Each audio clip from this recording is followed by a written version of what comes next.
Et bonjour Tony, aujourd'hui je reçois Tony Lecoq. Alors Tony, bonjour. Bonjour Fabien. Allez, aujourd'hui tu vas nous parler un petit peu de toi Tony. Alors on aimerait en savoir un petit peu plus sur Tony Lecoq. Voilà, toi tu as écrit Leeds, donc il y a le deuxième tome qui vient de sortir, qui va sortir à la fin de l'été. Le tome 1 est sorti l'année dernière. Mhm. Et alors Tony, explique-nous un petit peu, toi qui es-tu déjà Tony, tu vis où? Voilà, explique-nous un petit peu et comment tu es tombé dans l'écriture. Moi, je suis dans le sud de la France. Je suis un lecteur depuis tout petit, très jeune, mais vraiment très jeune, autour de 5, 6 ans. Je commençais à me lancer sur du Stephen King. C'est ce qui m'a amené à la lecture. Donc, beaucoup de lectures. Ensuite, j'ai beaucoup lu de dystopie, du Orwell, du Huxley, parce que c'était vraiment des univers qui me parlaient énormément. Et j'ai commencé à écrire très tôt. Mais c'est le Covid qui, comme beaucoup de personnes, a été l'occasion de passer vraiment sur de l'écriture à temps plein. Donc, je suis auteur effectivement de Leeds qui est sorti le 10 novembre 2023 pour le tome 1. Le tome 2 effectivement sort fin d'été et le tome 3 est prévu pour début 2025.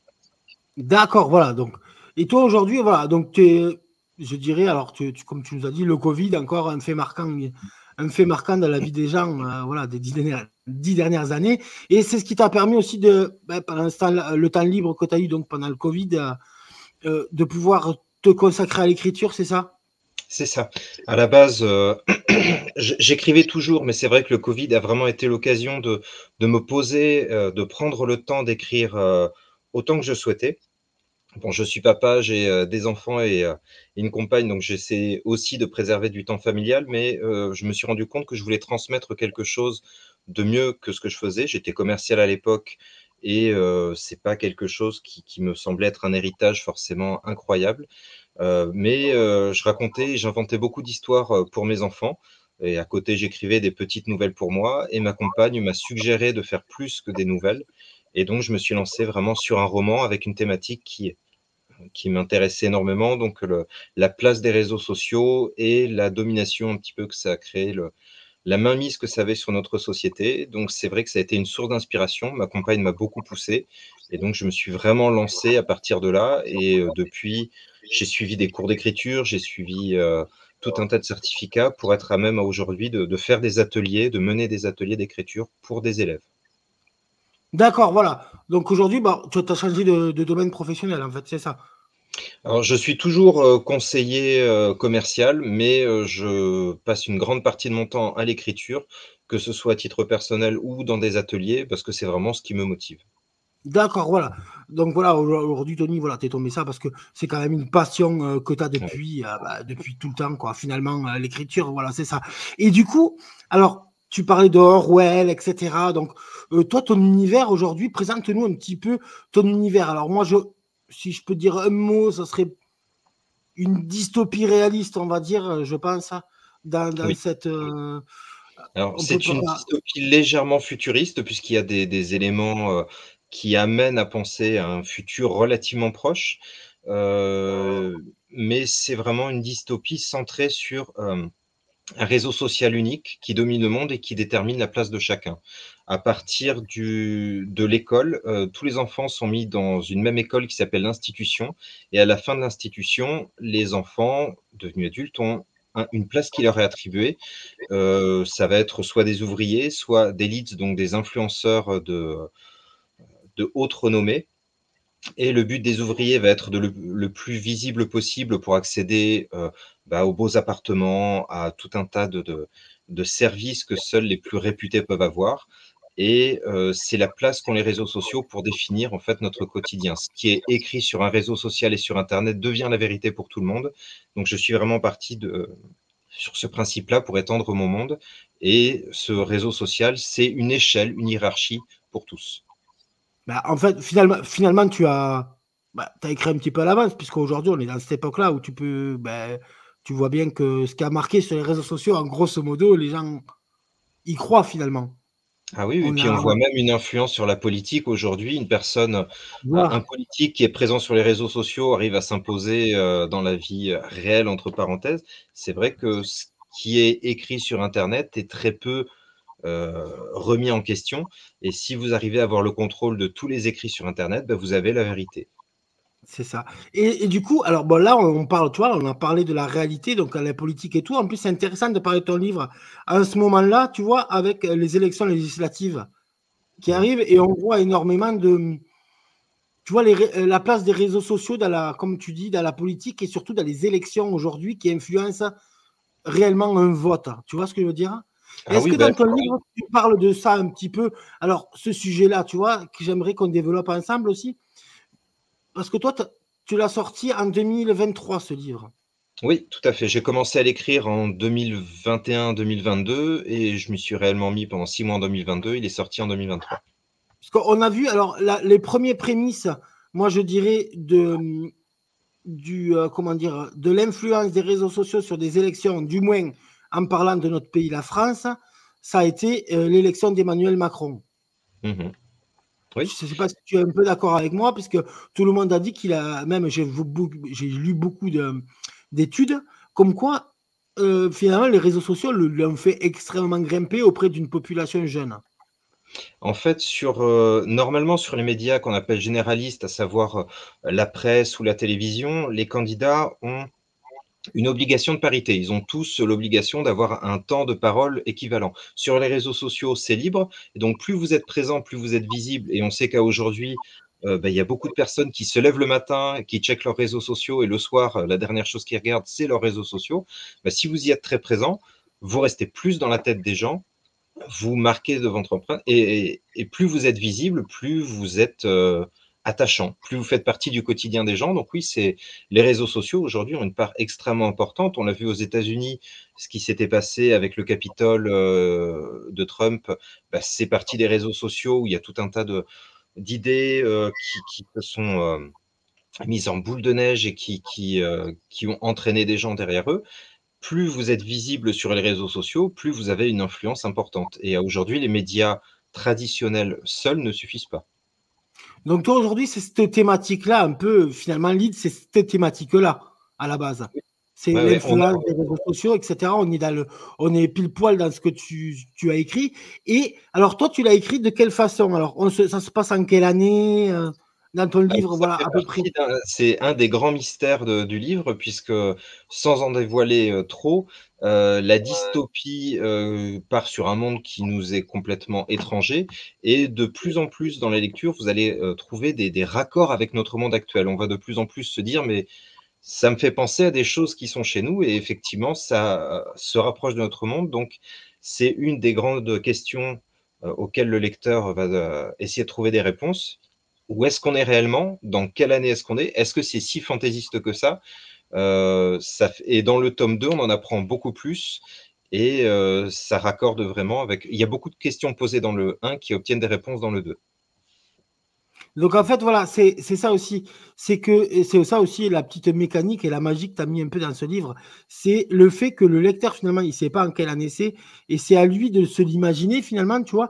Et finalement, chacun peut se l'interpréter à sa façon et le faire en raccord avec sa vie, tu vois, avec ce qu'il vit, puisqu'on ne le vit pas pareil, chacun le vit d'une certaine manière. Et donc, toi, alors, explique-nous un petit peu plus en détail ce monde-là. Comme tu nous as dit, donc il y a les leads, les influenceurs, les ouvriers, etc., les classes sociales. Euh, Explique-nous un petit peu. Ça me fait penser, alors moi comme ça me fait penser à l'ambiance de, je sais pas si tu te rappelles de ce film il y a très longtemps avec, fait très longtemps, Justin Timberlake là, et ils avaient des points de vie, etc. Dans Ils un monde un calculaient petit sur peu le temps, différent. voilà, ils payaient tout en Time, temps, time slap, un truc comme ça, non? C'est pas un truc comme ça? c'est un truc comme Je sais ça. Oui, plus. mais effectivement, ouais, ils Tu vois utilisent du l'idée? temps pour payer un café, pour et tout ça. Il y a des personnes qui vivent éternellement parce qu'ils ont beaucoup de crédits de Voilà. temps et d'autres qui galèrent pour se payer un café. Voilà, et ça me fait penser un peu à cette ambiance-là. Alors, peut-être pas avec les mêmes crédits, etc. Mais tu vois, cette ambiance où finalement on décide de qui tu es, tu vois, dès l'école maintenant. C'est ça que tu nous. Dans ton, idée, dans ton histoire, dans le lead, c'est ça. C'est qu'en fait, on a une société qui est réorganisée, grosso modo, autour des réseaux sociaux. Et chaque personne, en fonction de sa place, a une place sur l'échelle des réseaux sociaux et peut être influent ou pas. C'est ça, en grosso modo. Exactement et en fait, il y a des personnes qui sortent directement de l'institution, donc de l'école, en arrivant directement en tant qu'influenceur, de haut niveau, et tous les autres qui sont ouvriers vont passer leur temps et leur énergie à essayer de percer sur les réseaux sociaux pour grimper socialement, pour pouvoir accéder à de meilleurs services de santé, à de meilleurs repas. On va suivre à la base Gali, qui est une lead, donc une influenceuse de haut niveau, et Aradia, qui elle par contre est une ouvrière qui est tout en bas de l'échelle, qui essaie de faire des streams de jeux vidéo et tout ça pour percer. Elle est attachante, mais elle est tout en bas de l'échelle, donc on a vraiment deux mondes complètement différents. Et elles se retrouvent toutes les deux propulsées dans une série d'épreuves, donc elles comprennent pas pourquoi elles sont envoyées là-bas, mais des épreuves dangereuses, mortelles, qui vont se retrouver sur le réseau social, puisqu'en fait, les gens sont toujours à la recherche de nouveaux contenus, de nouvelles idées et d'un peu plus d'excitation. Donc, des jeux mortels deviennent intéressants et prennent de plus en plus de place sur ce réseau social. Et plus vous serez visible sur ce jeu, plus vous allez grimper aussi en influence. D'accord. Et alors, du coup, comment tu fais la transition? Alors, explique-nous un petit peu maintenant. Là, on a parlé de Leeds, donc on est dans le 1, donc là, tu nous mets dans le monde, tu nous expliques un petit peu toute la trame, c'est ça, hein, le 1, en principe, on est dans, voilà. Et ensuite, alors maintenant, on va parler de celui qui va sortir, donc le 2, alors le deuxième, alors, hop, voilà, alors Leeds 2, qu'est-ce que tu nous voilà, parce on voit très bien entre les deux couvertures, donc on a une couverture un petit peu plus, je dirais, gay dans le 1, tu vois ce que je veux dire, avec des couleurs bleutées, un peu violet, et ensuite voilà, dans le 2, on est plus donc là on a un homme, avant on avait une femme, et alors dans le 2, qu'est-ce qui change? Le Alors, monde dans le change, 2, voilà. attention spoiler pour ceux qui n'ont pas encore lu le 1, mais dans le 2, on passe une étape supérieure. On se rend compte que les protagonistes, donc en fait, on a les silhouettes des deux protagonistes qui sont englobées dans ce grand visage d'homme sur la couverture du 2. Ouais, Et en fait, elles se rendent compte qu'effectivement, elles sont dans cette émission depuis le début. Ce qu'elles pensaient être des dangers, en fait, c'est vraiment des épreuves. Et il y a des personnes qui votent derrière. Enfin, vraiment, c'est du réseau social à la Hunger Games, ce qu'on a pu voir dans Squid Game et tout ça, où c'est des ouais, épreuves mortelles avec des spectateurs avides de sang. Donc, elles essaient de s'échapper de cette émission dangereuse, mais elles se rendent compte qu'en fait, derrière l'émission, il y a un côté politique extrêmement fort, que des personnes se servent des réseaux pour manipuler l'opinion publique, pour les amener à faire ce qu'ils veulent. Et le fait que ces deux protagonistes féminines essaient de s'échapper, ça leur va pas du tout, parce que eux ont besoin de l'attachement du public pour ces personnages, donc ils vont les poursuivre et les forcer à subir de nouvelles épreuves, mais tout en cachant réellement les motivations derrière, puisqu'il y a un côté vraiment très politique et très déterministes pour cette société. Elles sont dans un enjeu beaucoup plus global que le simple divertissement. Et la silhouette qu'on voit derrière, c'est un personnage dont on n'a pas entendu parler depuis le début, mais qui, quand on relit l'histoire, est toujours connecté, a toujours été présent. Et c'est lui qui chapeaute un peu tout ça. En fait, j'ai voulu vraiment mener cette intrigue un peu comme l'attaque des Titans, où à chaque fois que vous avez une révélation, ça vous amène à relire le précédent en disant mais oui, ça c'était quelque chose qui m'avait dit depuis le début, je l'avais pas spécialement vu, mais maintenant que j'ai cette révélation, ça me montre toute l'intrigue différemment. Donc il y a des rebondissements très réguliers et à chaque fois, ça fait réviser la vision qu'on avait de ce monde-là. Et c'était volontaire. donc voilà, ouais, en fait, en grosso modo, les deux sont liés. Et surtout, en fait, tes livres-là, en ne dévoilant pas l'année, etc., en fait, ils sont intemporels finalement, puisqu'à un moment donné, tes livres, ils pourraient être presque des livres précurseurs d'une société réaliste finalement, puisque on peut s'apercevoir que c'est complètement fantaisiste, tu vois ce que je veux dire? Ah ben, c'est non seulement pas fantaisiste, et puis on se rend compte, là encore spoiler pour ceux qui ont sur la fin du 1, on se rend compte que ça se passe dans notre monde, puisque ce qu'on pensait être un monde complètement fantaisiste, en fait, elles sont en Australie. Tout un tas d'événements ont amené, la géopolitique mondiale à changer. La vérité a été réécrite sur internet et donc l'histoire a été plus ou moins changée par les personnes qui contrôlent, ce monde, et en fait, on a 2 protagonistes qui subissent tous ces changements. Mais le grand personnage central, cet homme barbu là dont on voit juste la silhouette, il est le marionnettiste de cet univers. D'accord, voilà, donc on a vraiment une société établie à notre manière, comme on peut le voir dans notre société à nous. Bon, après, chacun fera ses interprétations, bien entendu. Mais voilà, si vous voulez, un livre je dirais, dans la digne lignée des Hunger Games, etc., avec une ambiance, je dirais, réaliste. Donc, tu ne tapes pas dans la science-fiction pure et dure. On est dans un monde qui est totalement réaliste. C'est notre futur. C'est notre futur exagéré, mais ça, on peut partir dans ce monde-là. Voilà, exagéré ou pas, bon, tu vois, parce qu'on n'y est pas encore, donc exagéré ou pas, moi je dirais toujours avec précaution de dire l'exagération. Donc voilà, alors on peut le retrouver partout, j'imagine, dans toutes les librairies, sur la librairie Hello Édition, c'est ça? Alors sur la librairie et l'audition, mais en fait on est référencé Electre, donc on est disponible à la Fnac. Je vais avoir des signatures, des dédicaces dans les Fnac, dans certains Cultura. C'est commandable sur Amazon. Il est présent physiquement dans certaines librairies. Après, il est commandable partout. D'accord, pour le moment, il n'y a que celui-là disponible, hein, on est d'accord, il n'y Il a n'y a que que le 1 qui est celui-là qui est disponible. disponible. Normalement, le 2 sera disponible à la réservation, j'espère, là, courant juillet, et j'espère pouvoir communiquer bientôt sur une date de sortie. À noter que ce livre a été soumis à la diversité du cinéma français. Donc la diversité du cinéma français, c'est Sarah Lelouch qui prend des projets de scénarios et livres pour les adapter au cinéma. Donc je croise les doigts et je compte sur un maximum de soutien de la communauté pour que cette trilogie soit portée au cinéma sous peu. Bien sûr, parce que oui, voilà, c'est exactement ça, parce que moi, il me semble, en t'écoutant et en voyant un petit peu l'histoire et tout ça, c'est vraiment cinématographique. On peut vraiment faire quelque chose d'assez génial, en plus sur 3 tomes. Donc, on a une histoire assez complète. En tout cas, on te souhaite plein de succès, Tony, et on croise les doigts pour l'adaptation au cinéma de ta trilogie, quoi.